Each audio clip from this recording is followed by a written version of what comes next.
SARTO Magazine, the new holiday issue, Becoming Halston, a conversation with Chris Royer by Christian Barker. While his women's fashions became his ultimate legacy, Halston's carefully curated wardrobe personified what a sophisticated 70s jet-set man of the world would wear. He brought an ease and an elegance to everything he did. Simple elements, beautifully executed in luxurious fabrics. What more does anyone need? His personal style is an enduring legacy that continues to inspire men today. Halston moved to New York from the Midwest in the mid-60s, securing a position as head milliner at Bergdorf Goodman. He wore slim, mod-cut suits typical of that time. After leaving Bergdorf's to start his fashion house, his style evolved to a more bohemian chic. Silk shirts, fitted sweaters, and flared trousers, Chelsea boots, and extravagant low-slung concho belts. In 1972, on a special go-see, aspiring model Chris Royer met the man who would change her life and change the way that American women would dress for the next 2 decades. As one of the original Halstonettes, she was on the front lines, contributing not only to fashion history, but witnessing the style evolution of one of fashion's most legendary personalities. Christian Barker sits down with Chris to explore Halston's personal style, how and why his most iconic choices so perfectly reflected the carefully curated image that he wanted to project. Nowadays, creative type often dress down in sneakers and t-shirts to ensure they're not confused with a corporate suit.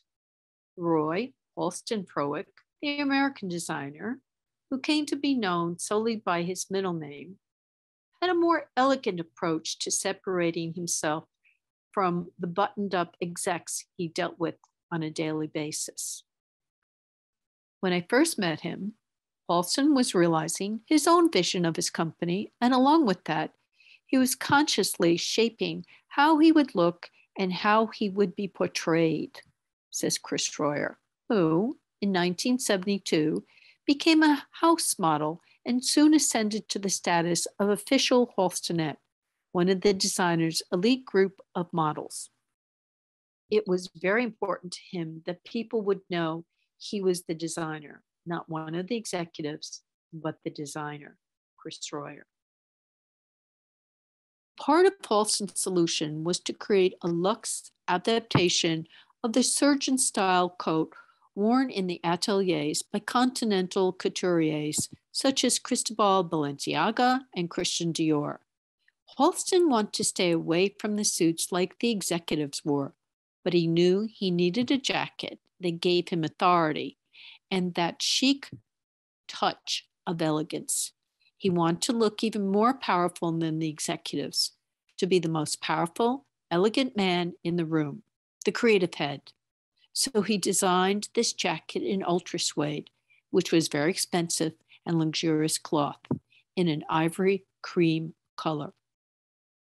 This signature jacket, which Chris said was very lightweight, so he could wear it in a relaxed way, where it was easy to convey that look of elegance and luxury and wealth. Beautifully contrasted the black cashmere turtlenecks Halston had taken to. The black turtlenecks exuded a sense of authority in meetings with businessmen. But conversely, when Halston was with his clients, by dressing in black, he allowed the woman to stand out. Chris explains that Halston and his team all wore black apparel when attending to customers to ensure there'd be no distractions from the frocks clients were trying on. Halston, she says, was always concerned with assuring his client was the star. He was going to make them look and feel as fabulous as possible. The designer rarely, if ever, wore a watch, Chris says. In part, he feels this was just to suggest that for an artist such as Halston, time was immaterial.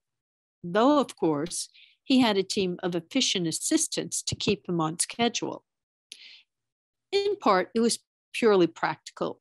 He wanted to avoid a watch catching on a thread of a dress, especially with the chiffon, organza, silken things. They were so delicate.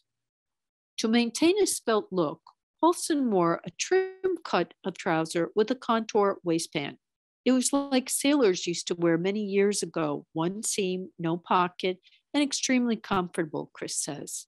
A little like joggers in a way, you know. On his feet, Chris said, Halston wore John Loeb loafers in black, or he would wear very sleek, short boots to keep the line very clean. I gave him red cashmere socks one Christmas, and he adored those. From then on, he would often wear red cashmere socks just to add that touch of color. Black, white, cream, and red was Halston's default color scheme. You would see him pair a red cashmere scarf with a black suit, or he'd wear the white suit with a black turtleneck and a red or white scarf. Those were pretty much his colors. He never really varied. It's no coincidence that the same hues dominated the decor of Halston's red heavy headquarters at the Olympic Towers on Fifth Avenue. Halston used this office something like a stage set. He'd sit at the head of the boardroom table with the spire of St. Patrick's Cathedral right behind him in the background. Chris says he looked fantastic. His famously disco chic townhouse also served as a frame for the fashions worn by Halston and his glamorous friends. Built in 1966, the house was exquisite, Chris said. Halston purchased the property at 101 East 63rd Street, one of just a handful of residences in the US designed by the eminent modernist architect Paul Rudolph. When he realized that as his business grew, he would have to begin entertaining more. He didn't have to do anything much to the place. It was amazing. When I walked in there, I said, "Oh my God, are you sure you didn't commission this?" It was like it was designed for him. I gave him red cashmere socks one Christmas, and he adored those. From then on, he would often wear red cashmere socks just to add that touch of color. Chris Royer. When he moved into 101 in 1974, Halston simply installed a particularly flattering tone of gray carpet made by his licensee, Karastan, switched out some of the upholstery cloth, swaths of ultra suede were added naturally, removed a bookcase, created a bamboo garden. When he first came in there, the hothouse in the back was severely neglected, Chris says. Halston brought in his florist who made that bamboo garden, and it just looked fantastic with its depth and that green coloration. Attending to his own tonsorial topiary, Halston came to realize that darkening his natural sandy locks would accentuate his piercing blue-green eyes. Elvis did the same thing, Chris points out. Despite being in the possession of a hypnotic gaze, Halston often chose to cover his eyes with dark sunglasses. Mirrored shades became a signature thanks to an incident involving Chris. It became an iconic look for him. There are some great pictures where you can see the collection he was working on mirrored in the glasses. Chris Royer. Sometime in 1974, I had an eye infection. It just blew up. At that point, Stephen Sprouse and I were looking for accessories to accompany the new collection. That was our job, Chris recalls. I found these sunglasses that were clear lucite with a mirror lens. It was brand new technology. I put them on. Oh, these are great. They hide my eye. And Stephen loved the look because it was so Warhol. We thought, let's show Andy. First, however, they showed their boss, Halston, who was immediately inspired. We were just signing a license agreement for eyewear at that time. Halston created an aviator style for himself in a very dark tortoiseshell frame with what was called a smoky mirror lens, Chris says. It became an iconic look for him There are some great pictures where you can see the collection he was working on mirrored in the sunglasses. In the wake of Netflix's successful Halston miniseries, new generations have discovered the depth of influence this groundbreaking American designer had on women's fashion. But Halston's endearing effect on men's style should not be underestimated either. Before Halston came along, fashionable menswear was very European.